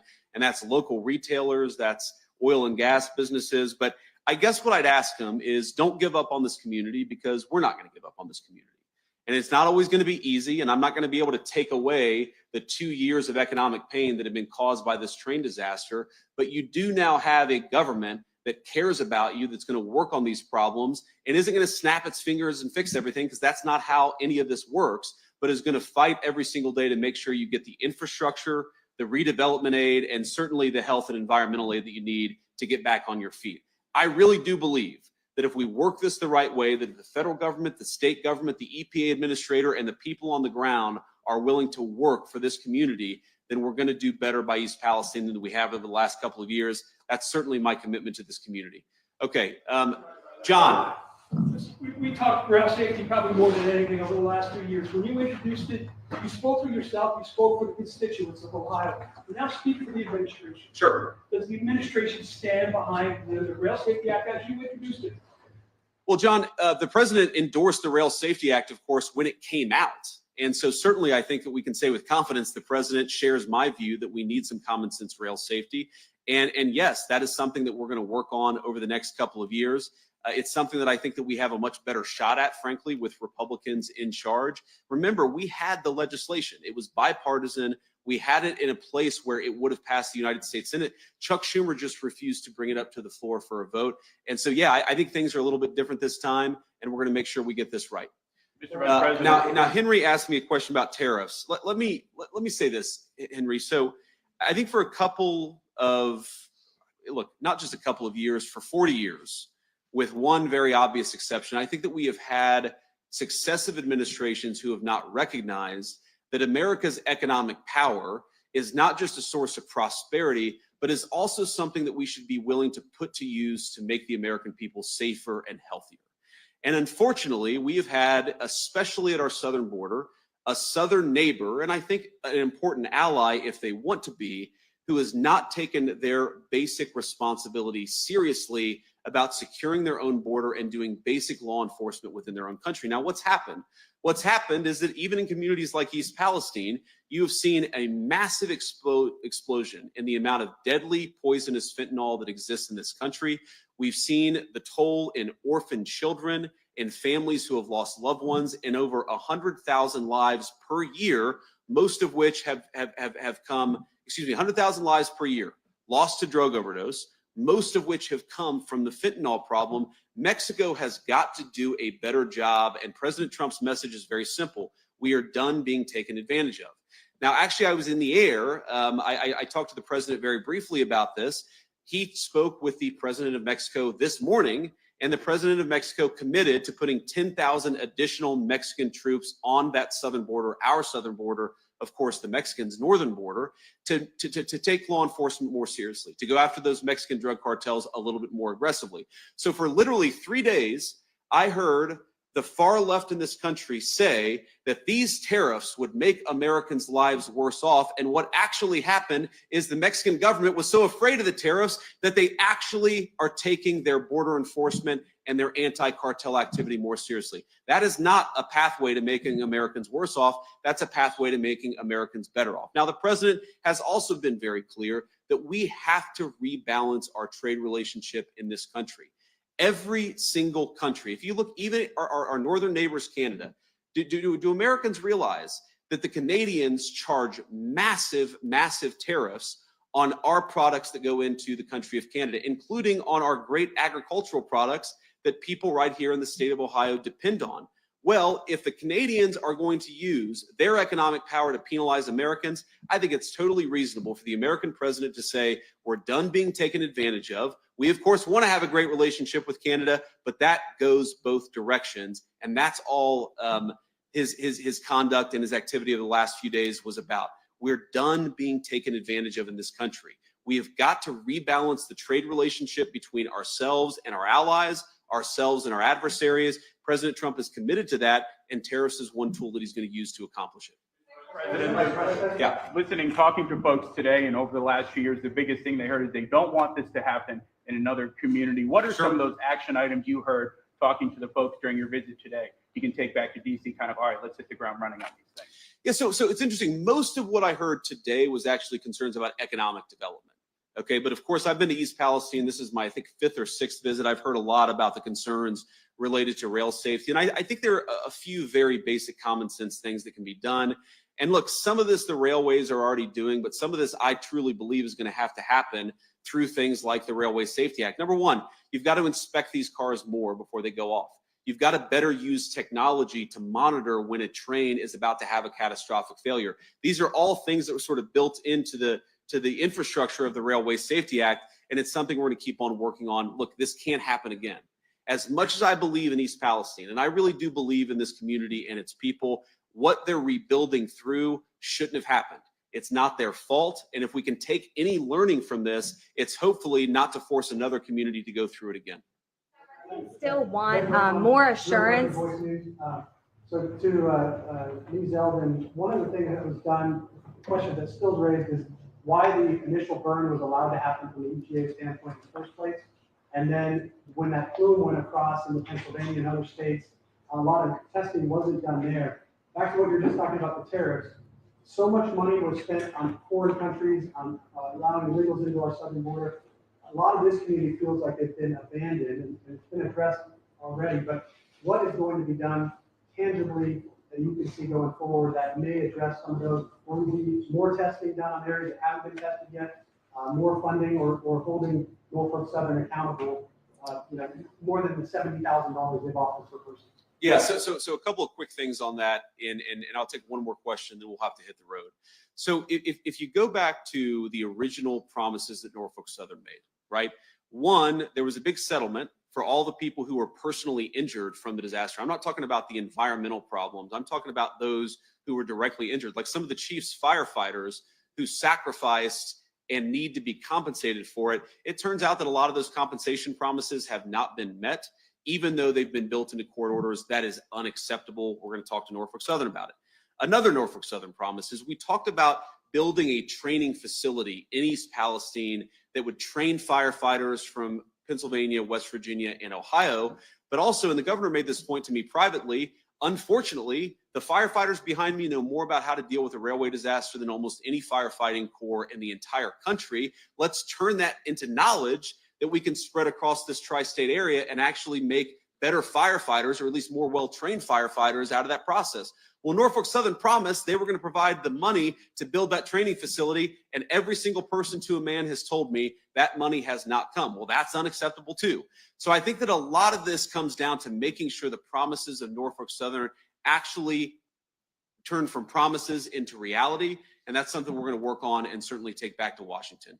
Still want more assurance, Vice President, residents still want more assurance that any health concerns in the future will be covered. And they also want further health studies, which may be highly unlikely if the administration is making cuts to agencies like the National Institute of Health and the CDC. So what will you do about this? Well, first of all, I'd say cutting ridiculous bureaucracy is actually facilitates providing important services to people here on the ground. We all know that we have a government that wastes too much money, frankly, where there's a lot of fraud built into how our government spends money. And one of the things that does is waste taxpayer dollars. But the other thing that it does is it ensures that the money that we have in our resources at the federal government don't end up going to the people who actually deserve it. And so President Trump's desire to bring some efficiency back to the federal government, that's not going to be bad for the people of East Palestine. It's actually going to ensure that the resources we spend on health actually go to people on the ground rather than bureaucrats. And frankly, we're not talking about a lot of money. When I was working on this with the Biden administration, we needed $5 million to start the long-term health study that we wanted to start. I know there's some negotiation about where exactly that money is going to come from. I think it should come from Norfolk Southern and not from the taxpayers. But we are committed to ensuring that people's long-term health needs are met on the one hand, and that those long-term health questions are answered. I really do believe that a critical piece of rebuilding East Palestine is giving people confidence that they can raise a family in health and safety here in this community. Now, I believe that's true, but the only way that other people are going to believe that's true is if folks like Lee Zeldin at the EPA and the broader administration take those health and safety concerns seriously. I promise the people of East Palestine we are taking those concerns seriously, and we will do so for the remainder of President Trump's administration. God bless you guys. Thank you for being here. Ladies and gentlemen, somebody who actually cares about his own people, somebody who actually cares about the people of this nation, J.D. Vance. Now, we have President Trump taking questions at the White House. We want to throw to that because why not? We had a live Q&A there from J.D. Vance that was happening live. This happened at the White House moments ago, and we're going to let the president speak. That's what we do on this program. We will be your front seat to the golden era, ladies and gentlemen. President Trump moments ago at the White House taking questions from the press. Open season right now, a total press conference. And Let's get it started. Here's Donald Trump, total G, from inside of the White House as he and his vice president are, let's just say, tag teaming the destruction of the Biden regime and ushering in the new golden era in America. Let's go. So other countries have sovereign wealth funds, and they're much smaller countries, and they're not the United States. We have tremendous potential in this country, tremendous. You're seeing that's what's happened just in a short period of time. And as an example, TikTok, we're going to be doing something perhaps with TikTok, and perhaps not. If we make the right deal, we'll do it. Otherwise, we won't. But I have the right to do that, and we might put that in the sovereign wealth fund, whatever we make, or if we do a partnership with very wealthy people, a lot of options, but we could put that as an example in the fund, and we have a lot of other things that we could put in the fund. And I think in a short period of time, we'd have one of the biggest funds, and some of them are pretty large, I must tell you. Some of like the Saudi Arabia fund is on the large side, but eventually we'll catch it. But we're going to create a lot of wealth for the fund. And I think it's about time that this country had a sovereign wealth fund. And these two gentlemen and some others are going to work with them very closely, and they'll be heading it up, and they're going to do a great job. Two highly respected people that have done unbelievably well in the world, in the real world. So that's a big deal, huh? Yes, sir. I think it's going to create value and be of great strategic importance. Mr. President, why is it important for Elon Musk to have access to the payment systems at Treasury? Well, he's got access only to letting people go that he thinks are no good if we agree with him, and it's only if we agree with him. He's a very talented guy from the standpoint of management and costs, and we put him in charge of seeing what he can do with certain groups and certain numbers. Some of the numbers are horrible, what he's found. Think of it, $100 million on condoms to Hamas, and many other things that are frankly even more ridiculous. And they're finding tremendous waste, really waste more than anything else, I think you could say. Probably fraud and abuse could be added to it, the more standard waste, fraud and abuse. But they're finding tremendous amounts of really bad things, bad spending. You've been writing about some of it, frankly, and some of the things that they've been doing is just terrible. Elon can't do and won't do anything without our approval, and we'll give him the approval where appropriate. Where not appropriate, we won't.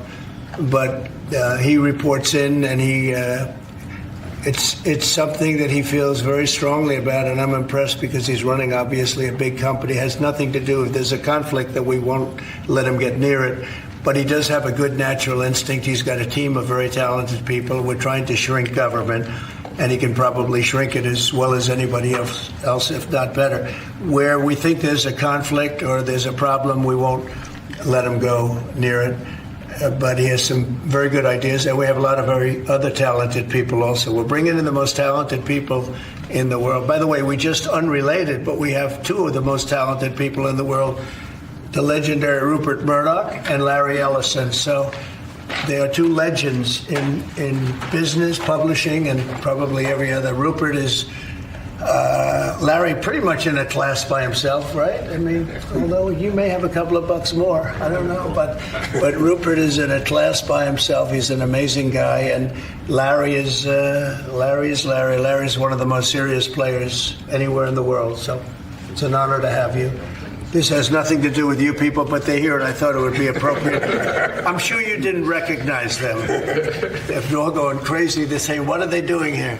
Thank you, sir. Mr. President, on the tariffs, is there any chance that Canada or China could also get out of the tariffs after you struck a deal with Mexico? Well, nobody's out with Mexico. We had a great talk with Mexico, and we had President Sheinbaum is a woman. I like her very much. We've had good relationships, but we have to stop fentanyl from coming in, whether I like somebody or not, and we have to stop the illegal aliens from coming in. I think we've lost 200,000 people on average a year for many years, much higher than the 100,000. Could be even closer to 300,000. and they've agreed to put in 10,000 soldiers permanently, like forever, 10,000 soldiers at their side of the border and stop fentanyl and illegal aliens from coming into our country. They have a big incentive to do. Other than that, we've agreed to talk and consider various other things. We haven't agreed on tariffs yet, and maybe we will, maybe we won't. But we have a very good relationship. I also spoke with Prime Minister Trudeau of Canada, and we had a good talk in the morning, but I did ask him a couple of questions, like, banks aren't allowed to do business in Canada. Canada is very tough. Canada is very, we're not treated well by Canada, and we have to be treated well. Banks are not, as an example, allowed. Did you know that American banks are not allowed to do business in Canada? Can you believe that? And that's one of many things, and we talked about it, and I think we'll win most of the subjects. But for some reason, a lot of things have been very unfair with Canada. I noticed that in the first term. You deal with people, and after a while you begin to realize, like you learn that Larry Ellison's very tough to do business with, okay? He's a very tough guy. I mean, I'm sure you're shocked to hear that. But Canada is very tough. They're very, very tough to do business with. And we can't let them take advantage of the U.S. They don't take our agricultural product for the most part. They don't take our cars. They make cars, but they basically don't take our cars. And, we don't need, and look, I think we're going to have another good conversation today. We're actually speaking at 3 o'clock again. But we don't need them to make our cars. We don't need them to give us lumber. We don't need them for agricultural products because we have all the agriculture we need. They don't take our agricultural product for the most part, our milk and dairy, etc. A little bit they do, but not much. We take theirs. And as far as cars are concerned, they took in a big percentage, almost 19% of the market.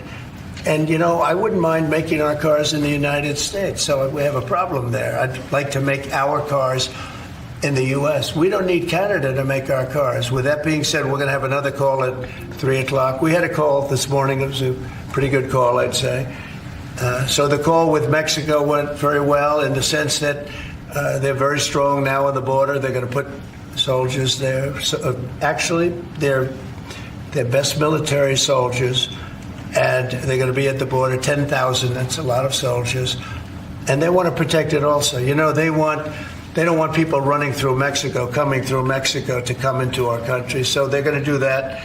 And then we're going to talk about other things over the next 30 days, we're going to have Scott, Howard, and Marco Rubio, Secretary of State, lead the delegation. And we're going to have a big negotiation with Mexico. I'll be involved too. And President Sheinbaum will be involved to see whether or not we can work something out on the tariffs. China will be speaking to China probably over the next 24 hours. On fentanyl and China, President Trump. We don't want fentanyl coming into our country. Now, we had another big thing, speaking of China. China's involved with the Panama Canal. They won't be for long. And that's the way it has to be. Marco just got back, as you know. He's in the process of coming back. I guess he's almost back by now. And he had a very long conversation with the leader of Panama, the respected man, and some others, the entire leadership group.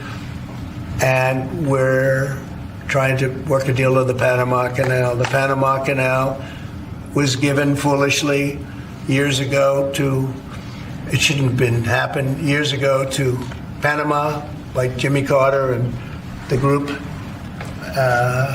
We lost 38,000 people building the Panama Canal, like one of the great wonders of the world. It's the biggest job we've ever built, the biggest project we've ever built in this country, dollar-wise and every other way. 38,000 people died, Americans, all men, just about, laborers and construction people that went to Panama. The mosquito got them. Between mosquito and snakes, we lost 38,000 people. It was the most expensive project ever built by the United States. The biggest, most expensive project we ever built 110 years ago. If you bring it up to now, it would have been the equivalent of $2 trillion. The most expensive we ever built. And We gave it away for $1, okay? We gave it away essentially for nothing. And we either want it back or we're going to get something very strong or we're going to take it back. And China will be dealt with. And we didn't give that to China. We gave it to Panama. We shouldn't have given it to Panama. But Panama, as you know, has violated the agreement, totally violated the agreement. So that's in the process right now. But they did have a very good meeting with the head of Panama.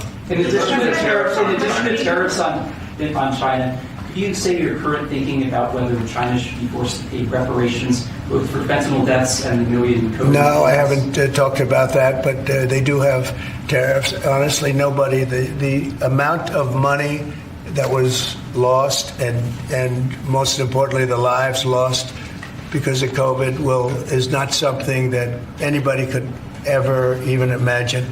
It's probably $60 trillion, and all the countries in the world don't have $60 trillion.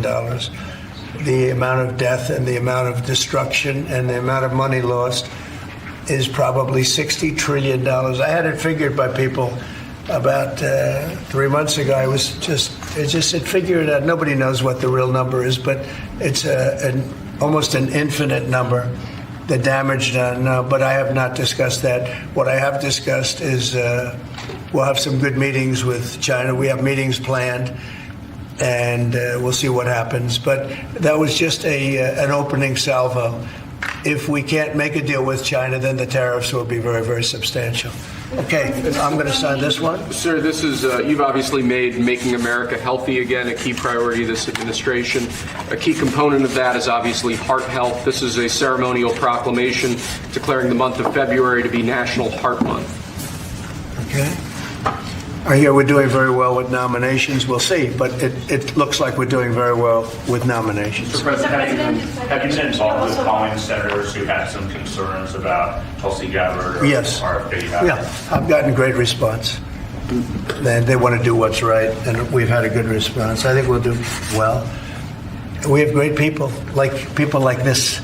We have great people coming in. I think I'd like to say the best ever recruited for government. I think we have the finest people ever recruited for government. Will it take an act of Congress? And you know what? You're starting to see that because we've done more in 2 weeks than Biden's done in 5 years, 6 years. They could be here between him and Obama. You add it up, okay? We've done more in 2 weeks than they've done in 12 years. Will it take an act of Congress to do away with USAID, or do you believe you have? I don't know. I don't think so. No, not when it comes to fraud. If there's fraud, these people are lunatics. And if it comes to fraud, you wouldn't have an act of Congress, and I'm not sure that you would anyway. But we just want to do the right thing. It's something that should have been done a long time ago. It went crazy during the Biden administration. They went totally crazy what they were doing, and the money they were giving to people that shouldn't be getting it, and to agencies and others that shouldn't be getting it. It was a shame. So tremendous fraud.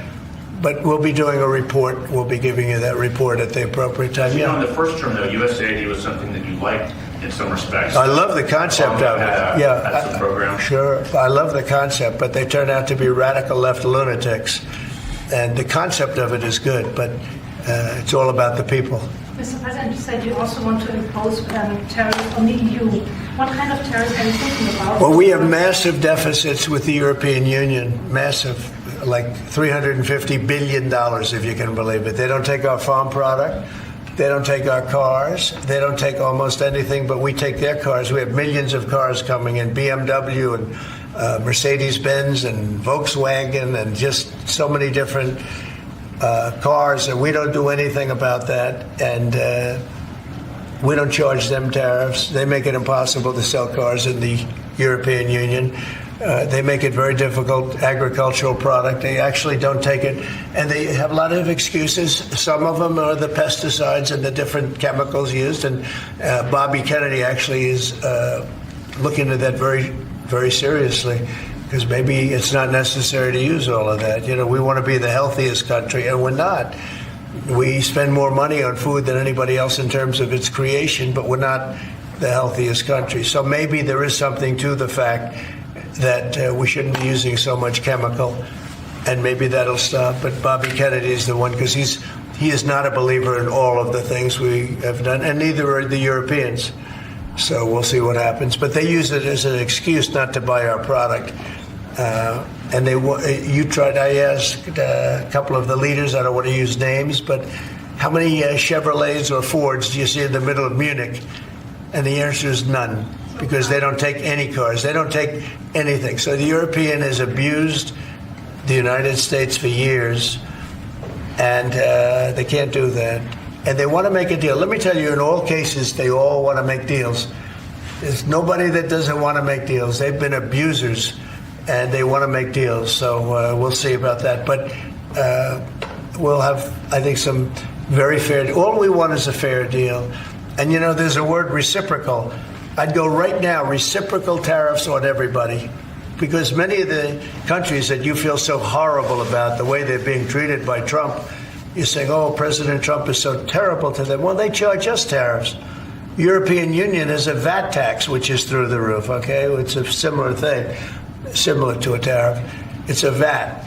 And they have it, and it's numbers like you wouldn't believe. And Canada, I told you about the banks, and I told you they charge us. And people don't say that. They don't like to say it. Just like they don't like to say that I opened up the water for California. It's a great thing. It's too bad they didn't do it themselves. I had to do it, and it was not easy. We did it a very rough way, and I didn't like to do it a rough way. We shouldn't have to do it a rough way. But a lot of these countries that we're talking about, you know, they're so-called allies, but they don't treat us well.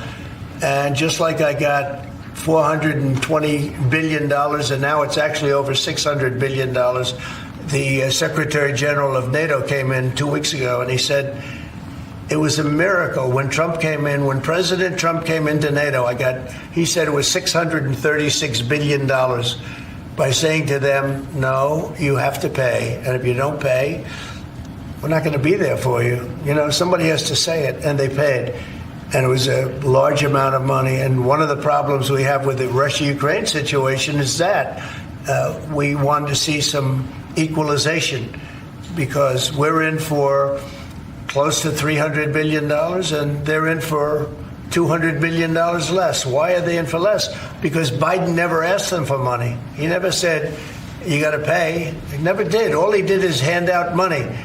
So we're talking with them right now, and we're actually working some deals right now. So we have some guarantees and some other things to keep that whole situation. For Mr. Murdoch's own newspaper, he called it the dumbest trade war on the editorial page on Saturday. I'm going to have to talk to him. I've been right over the Wall Street Journal many times, I will tell you that. I don't agree with him on some things. No, it's not only is it not them, you're going to see. Every single one of those countries is dying to make a deal. You know why? Because they're ripping us off really badly. And the United States is tired of just being ripped off. And that's why we have $36 trillion in debt. We have it for a reason, because we make bad deals with everybody. And we don't allow that anymore. So the Wall Street Journal is wrong, because very simply, every single country that you're writing about right now is dying to make a deal, because the deals they have right now are so good and so good for them and so profitable for them. You didn't know that Canada didn't allow our banks. You didn't know all of these different things. And I think in the end, you're going to see that either very, very substantial tariffs are going to be paid by them, or they're going to make some kind of a deal. Sir, or did Mexican President Sheinbaum? Did what? Did you blink this morning? There was no blinking. No, she's a wonderful woman, but she did agree to 10,000 soldiers on the border. I would say that's a lot. Would you say that's pretty good? 10,000 soldiers on the border? Sir, and the 10,000 soldiers are going to keep illegal aliens out, and they're going to keep them out, seriously out, and otherwise they're going to have a big penalty. Mexico's going to be penalized. They're not going to come through Mexico anymore, and they're not going to let the fentanyl come in from China. And China hopefully is going to stop sending us fentanyl. And if they're not, the tariffs are going to go substantially higher. Sir, just to clarify, when you said about Ukraine earlier, the rare earths, is that something you want them to give, the rare earths, to the United States? Yeah. Okay. I want to have security of rare earth. We're putting in hundreds of billions of dollars. They have great rare earth, and I want security of the rare earth. And they're willing to do it. Mr. President, on Canada, when you talk to Justin Trudeau again, is there anything he can give you at 3 p.m. when you talk again to also I don't secure know. a pause, I don't know. like you said with Mexico? I don't know. We have big deficits with Canada, like we do with all countries. I mean, I look at some of the deals made, I say, who the hell made these deals are so bad? But with Canada, I have a talk with him, and you maybe know or maybe not. We're going to meet again or talk again at 3 o'clock, right after my next meeting, and we'll see what happens. I can't tell you what's going to happen. You mentioned that he could agree to change your mind on the tariffs? Well, we can always, but look, what I'd like to see, Canada become our 51st state. We give them protection, military protection. We don't need them to build our cars. I'd rather see Detroit or South Carolina or any one of our Tennessee, any one of our states build the cars. They could do it very easily. We don't need them for the cars. We don't need them for lumber. We don't need them for anything. We don't need them for energy. We have more energy than they do. We don't need them for energy. So I say, why are we doing this? Why are we willing to lose between $100 billion and $200 billion a year? We don't need them. As a state, it's different. As a state, it's much different. And there are no tariffs. So I'd love to see that, but some people say that would be a long shot. If people wanted to play the game right, it would be 100% certain that they'd become a state. But a lot of people don't like to play the game because they don't have a threshold of pain. And there would be some pain, but not a lot. The pain would be really there. So we're going to meet again by phone at 3 o'clock, and we'll let you know. On Israel, President Trump, you're prepared to meet with Benjamin Netanyahu. Coming in tomorrow. Yes, you've mentioned in the past you're concerned about Israel being too small geographically. Would you support annexation of parts of the West Bank by Israel? Well, I'm not going to talk about that. It certainly is a small.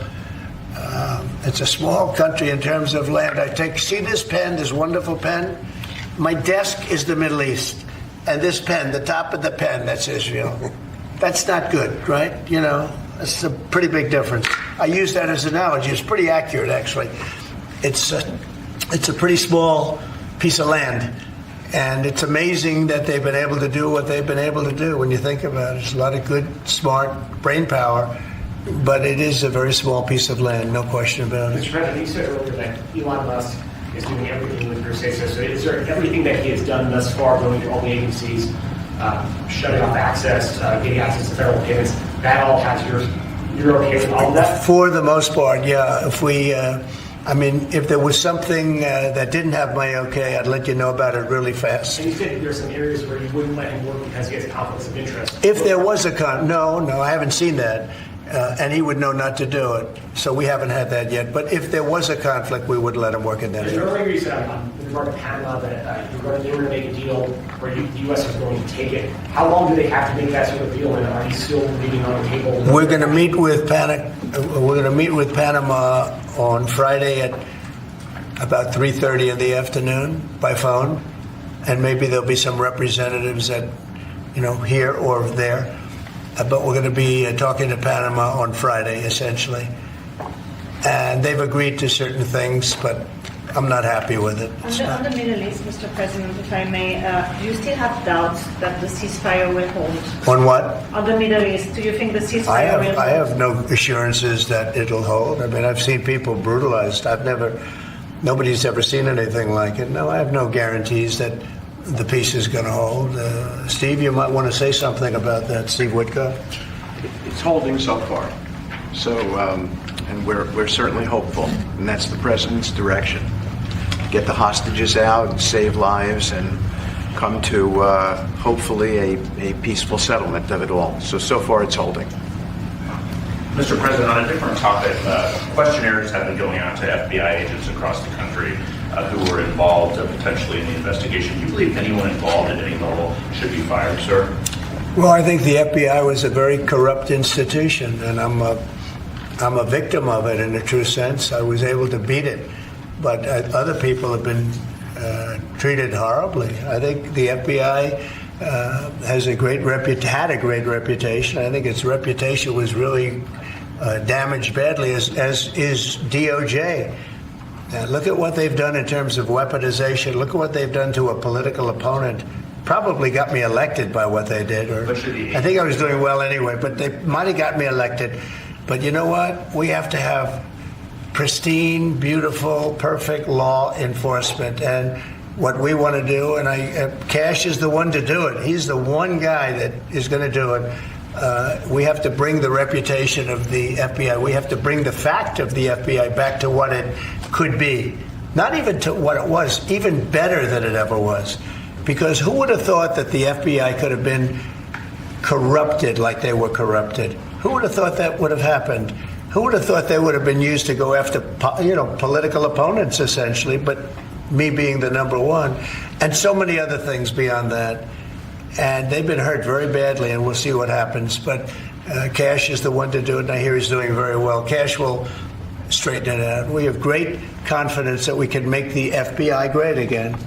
Tulsi Gabbard. Okay, one or two more and we'll be done. Tulsi Gabbard's nomination is... Say it? Tulsi Gabbard. Yeah, I think Tulsi's going to be doing okay. I'm not sure. I can't guarantee anything, but she's liked by so many people, especially people in the military and law enforcement. She has a little bit of trouble with some senators over her thoughts on Edward Snowden. I know Snowden, you've mentioned in the past you're thinking about pardoning him. Are you still, and what do you think about that? No, I don't talk to him about it right now. I just, people feel very differently. Some people think he should be pardoned, and some people think it would be a terrible thing to do. But I don't get involved in that. Mr. President, what are you discussing with Mr. Murdoch and Mr. Ellison? Just respect. I have great respect for Rupert Murdoch. I disagree with him a lot of times with the Wall Street Journal, but that's all right.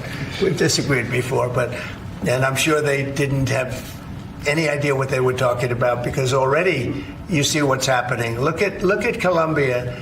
Look at what happened with that. Everybody said that with Colombia it was going to be a disaster. In 1 hour, everything was settled. You know why? Tariffs.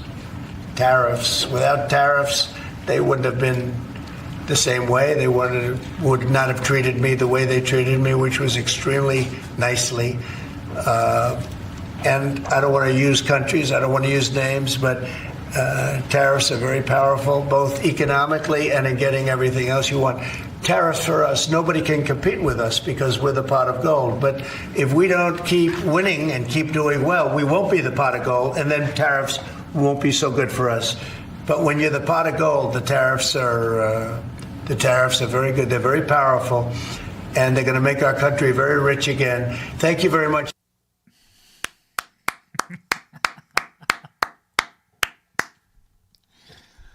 I love doing that because what we've shown you there in the last 30 minutes of Donald Trump just extemporaneously taking questions on literally everything from tariffs to sovereign wealth funds to intergalactic space travel is more questions from President Trump answered from the American people without scripts, without note cards, without pre-planting the questions than you saw in the last 4 years.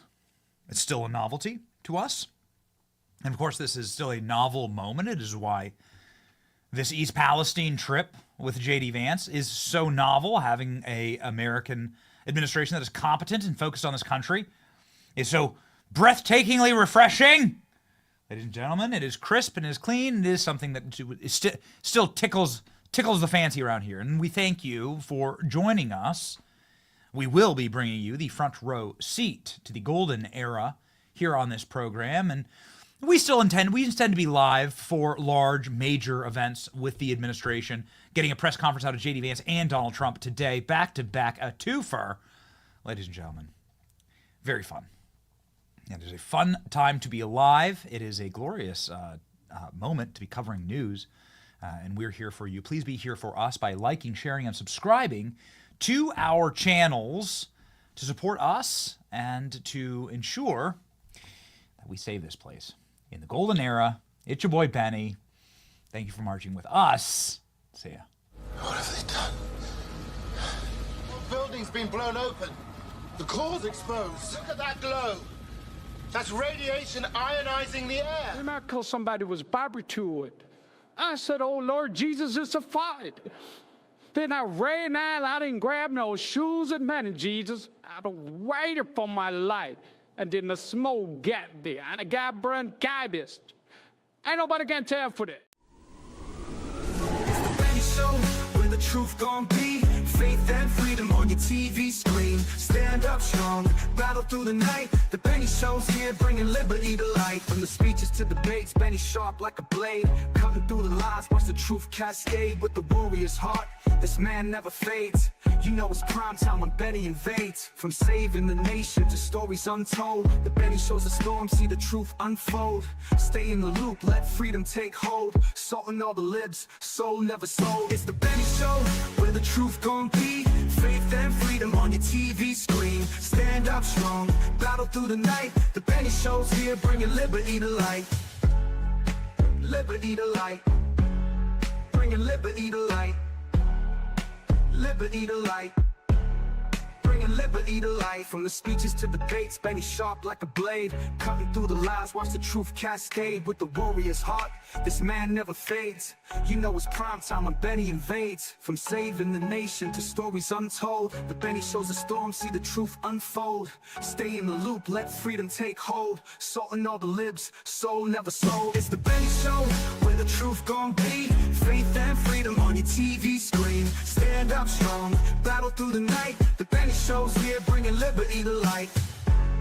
Bringing liberty to light. Bringing liberty to light. Bringing liberty to light. Bringing liberty to light.